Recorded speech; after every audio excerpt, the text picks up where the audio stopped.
Në vazhdimin e kësaj bisede, ndonë se Ismet Islami është vetëm jurist dhe ka zyrë ligjore, ai e paraqet veten si avokat.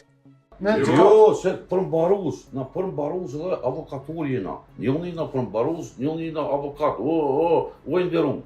Aton londa jote, ai që është përmbarus, unë që i mirë në avokatur. Ndigjam, se kjo zyrja dhe na përgjohet, apo në kuptan. Kismet me emër Zotit, unë nesër kom të mjetë. Edhe nesër, kur takomi? Në sa ora? Jo tani o kry. Jo në qëre, para të mortës, a i kam kona vlo se sunëm që ti mu kushte, o vlo. Ti avokatin pe kërsnan, o vlo. Ti avokatin po të mbrohen edhe pe kërsnan.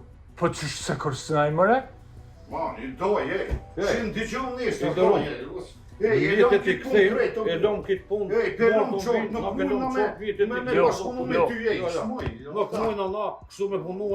Betimi për drejtësi më 2 tetor 2025 kishte telefonuar Ismet Islamin për të parë nëse i njëjti do paraqitej sërish si avokat, por kësaj radhe ai nuk e thot një gjë të tillë. Te kam një rast në gjykatë, edhe njën civile dhe penale, desha me të pyet për do dokumenta që është me rregullu, ma japi dikush numrin, tha që jo mundi me më përfaqësu. Po, hajde në zyre, vedi në unë ka në zyre në rume.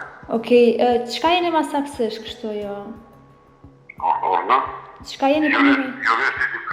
Jurist diplomum. Okej, dhe më thos, si jeni ka avokatura? Jo. Okej, në rregull, se mu në fakt më dash një avokat. Jo, vazhdo kërkatëre. Ndërsa, gjatë ballafaqimit të tij me këto audiongjizime, ai thot se nuk është paraqitur asnjëherë si avokat. Po është, unë nuk jemi licencë, po si lloj avokatura është, zonë e mjena me lonë civile. I bjen qashtun fjallën e përgjithshme.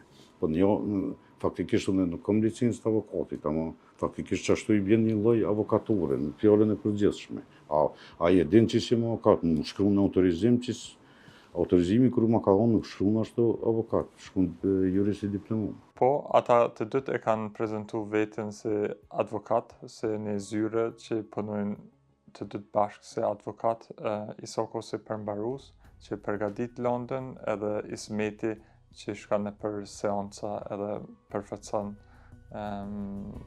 klientit. Florian Smajli nga Instituti i Kosovës për Drejtësi shpjegon se në rastin konkret, Ismet Islami nuk mund të ofronte ndihmë juridike pa marrë parasysh nëse paraqitet si avokat. Sipas tij, kjo mënyrë e veprimit paraqet edhe dyshim për vepër penale. Për këtë arsye, pa marrë parasysh nëse personi është prezantuar apo jo si avokat, ofrimi ndihmës juridike nga dikush që nuk është avokat apo nga një person që sipas ligjit nuk ofron ndihmë juridike falas, paraqet dhënie të kundërlehtëshme të ndihmës juridike.